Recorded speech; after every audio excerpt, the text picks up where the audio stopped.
Sky root Aerospace ने इतिहास रच दिया। विक्रम-1 के चलते मिशन आगमन को सफलतापूर्वक अंजाम दिया। पीएम मोदी का आया फर्स्ट रिएक्शन। जी हाँ दोस्तों, ये देश की जवानी है जिस पर आप भरोसा कर सकते हैं। ये देश की सरकार है जिस पर आप भरोसा कर सकते हैं। आज दोस्तों 2 परीक्षाएं हुई, जिसमें एक तरफ सरकार की परीक्षा थी, एक तरफ परीक्षा थी भारत के जवानों पर। भारत की सरकार की यह परीक्षा थी कि क्या भारत के अंदर एक सपने को साकार करने के लिए भारत की सरकार हर वो इकोसिस्टम दे सकती है जिससे वो कामयाब हो सके। उसके बाद परीक्षा थी भारत के जवानों पर कि जो एक टारगेट लेकर भारत का जवान चलता है, क्या उस टारगेट को अचीव करने का मादा भी उसके अंदर है या नहीं। दोस्तों दोनों परीक्षाओं में आज ये स्काई रूट एरोस्पेस और भारत की सरकार सफल रही। आज सुबह 18 जुलाई 2026 को 11 बजे विक्रम-1 रॉकेट के अंदर मिशन आगमन को सफलतापूर्वक अंजाम दे दिया गया हैदराबाद की startup company Skyroot Aerospace ने। इसी के साथ ही दोस्तों निजी कंपनी ने इतिहास रचते हुए स्पेस के सेक्टर में एंट्री मार ली है। ये एंट्री के साथ भारत का डंका उस दुनिया के एलीट क्लब में हो गया है जिसमें भारत तीसरे नंबर पर आया है। दोस्तों दुनिया के अंदर सिर्फ 2 देश थे जिनकी प्राइवेट कंपनियां भी स्पेस के सेक्टर में हाथ आजमा रही थी। वो देश थे अमेरिका और चीन। ये दोस्तों स्पेस के सेक्टर में निजी क्षेत्र की कंपनियों में एंट्री करके वर्ल्ड की सैटेलाइटों को अंतरिक्ष में छोड़ रहे थे और मोटी इनकम जनरेट कर रहे थे।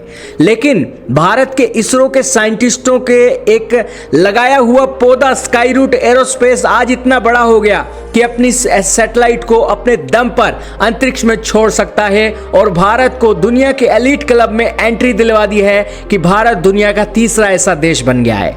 जिससे दोस्तों भारत के जवानों की तारीफ हो रही है कि भारत के जवानों पर आप भरोसा कर सकते हो कि भारत का जवान एक अपने निशाने को चूकता नहीं है। उसका निशाना अर्जुन की तरह बिल्कुल मछली की आंख पर ही रहता है। भारत के जवानों ने ये रॉकेट आसमान में एक अपना सफलतापूर्वक लॉन्च किया है। इसके पीछे बड़ी रॉकेट साइंस है।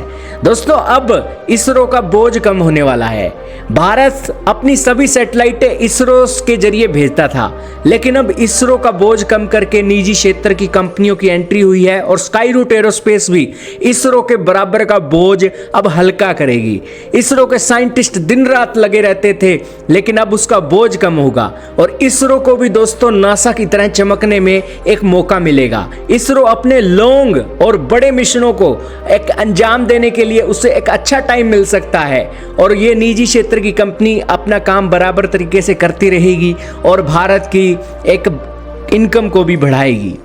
तीसरा काम हुआ है दोस्तों, भारत की स्वदेशी तकनीकों का डंका बजा है। विक्रम-1 पूरी तरीके से कार्बन कंपोजिट संरचना से बना है और इसमें 3D प्रिंटेड लिक्विड इंजन जैसी आधुनिक तकनीकों का इस्तेमाल किया गया है और भारत के अंदर एक नहीं दोस्तों 400 से अधिक स्टार्टअप खड़े हो गए इस स्पेस इंडस्ट्री को बूम करने के लिए। और दोस्तों एक निजी स्टार्टअप ने इतनी जटिल तकनीक का सफल पहला परीक्षण कर दिया है जिससे भारत की इंजीनियरिंग क्षमता का लोहा पूरी दुनिया में बच गया है। इसके बाद भारत की इस निजी कंपनी का लक्ष्य रहेगा कि वो वर्ल्ड की स्पेस इंडस्ट्री में भी एक अच्छा खासा मार्जिन अपने देश में इकट्ठा कर सके। भारत सरकार का लक्ष्य है वैश्विक अंतरिक्ष अर्थव्यवस्था में अपनी हिस्सेदारी को वर्तमान के 2% से बढ़ाकर 2033 तक 10% करना है। यानी कि भारत $44 बिलियन की कमाई को देख रहा है स्पेस के सेक्टर से। और भारत के प्रधानमंत्री नरेंद्र मोदी जब देश के अंदर आए थे तब भारत में सिर्फ एक स्पेस स्टार्टअप था और आज 2026 में ये स्पेस के जो स्टार्टअप हैं 400 से अधिक हो गए हैं जो इसरो को भी मदद कर रहे हैं और निजी क्षेत्र की ये स्काई रूट एरोस्पेस को भी मदद मिली, जिसके कारण एक ऐसा इकोसिस्टम बन सका कि एक निजी क्षेत्र की कंपनी भी रॉकेट सफलतापूर्वक छोड़ सकती है और उसकी सैटेलाइट अंतरिक्ष में बाकायदा काम कर सकती हैं। तो बेसिकली दोस्तों ये एक बड़े इकोसिस्टम की जीत है जो भारत के अंदर आज देखने को मिली। इसी बीच भारत के प्रधानमंत्री का भी पहले पहला रिएक्शन देखने लायक था। पीएम मोदी ने फोन कॉल किया स्काई रूट एरोस्पेस को और इस मौके पर उन्होंने भर भर कर बधाइयां दी भारत के जवानों को। उन्होंने कहा कि मैंने जब स्काई रूट के इस मिशन को लेकर एक मंजूरी दी थी तब मेरे सामने सवाल खड़े किए गए थे कि भारत के जवानों पर आप भरोसा कर सकते हो, भारत के जवान क्या ये कर सकते हैं, क्योंकि ये रॉकेट साइंस है, कोई खाला जी का वाड़ा नहीं, कोई ऐसी चीज बनाकर छोड़ दी, अगर फेल हो गए तो बेइज्जती भी होगी, पूरी दुनिया में नाम भी बदनाम होगा। जापान वाले तो कितनी बार कोशिशें कर करके फेल हो गए, लेकिन भारत आप इसमें कैसे सफल हो गए? पीएम मोदी के सामने बहुत क्वेश्चन किए गए, लेकिन पीएम मोदी ने कहा कि मैं बस चलता गया, मैंने भरोसा दिखाया और मैं कहा कभी कोई बात नहीं है, एक मौका देकर देखते हैं। अगर मौका ही नहीं देंगे जवानों को तो फिर वो आगे तरक्की कैसे करेंगे? पीएम मोदी ने इस बात पर खुशी जताई कि इस मिशन को अंजाम देने वाली टीम के जो सदस्य थे 25 से 30 वर्ष की उम्र के साइंटिस्ट थे। दोस्तों इनके चेहरे देखिए खिले हुए हैं लट्टू की तरह, और ये सफलता के ऊपर दोस्तों इनकी मेहनत है जिस कारण से इनके चेहरे खिले हुए हैं। इन्हें पता है कि आज इन्होंने कितना बड़ा मार्का मार लिया है। दोस्तों पीएम मोदी ने आत्मनिर्भर भारत का प्रमाण दिया। उन्होंने कहा कि भले ही भारत के प्रधानमंत्री और भारत की बीजेपी पार्टी की कितनी भी आलोचना की हो मेक इन इंडिया के चलते, लेकिन जो एक कीचड़ में ही कमल खिलता है और उसी के चलते ये मेक इन इंडिया का सबसे बड़ा सबूत है और उन सभी लोगों के मुंह पर तमाचा है जो मेक इन इंडिया को एक मजाक बनाते हैं दुनिया के सामने। खैर इसी बीच पीएम मोदी ने याद दिलाया कि जब बड़े सपने देखे जाते हैं तो बिना किसी डर के नए आविष्कार करने के लिए भी ये मील के पत्थर खड़े हो जाते हैं। इस रॉकेट के साथ दोस्तों भारत का डंका वर्ल्ड में बचा और इसी के साथ भारत ने निजी क्षेत्र में एक कामयाबी हासिल की और 2 परीक्षाओं के अंदर भारत के जवान और भारत की सरकार भी कामयाब हुई और आज का दिन दोस्तों भारत के लिए ऐतिहासिक दिन बन गया स्पेस के सेक्टर में।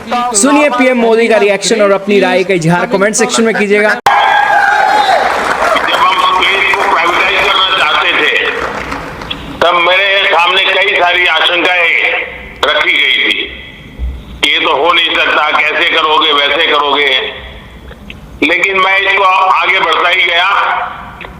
अब आपके कारण मेरे उस निर्णय को ताकत मिल गई है। अब मेरी टीम भी स्वीकार करेगी कि हाँ, देश के नौजवानों पर भरोसा करना चाहिए, उनको काम देना चाहिए और वो करके दिखाते हैं। आपने काम करके दिखाया है। मैं आपकी और आपकी टीम को फिर से एक बार बहुत बहुत बधाई देता हूं।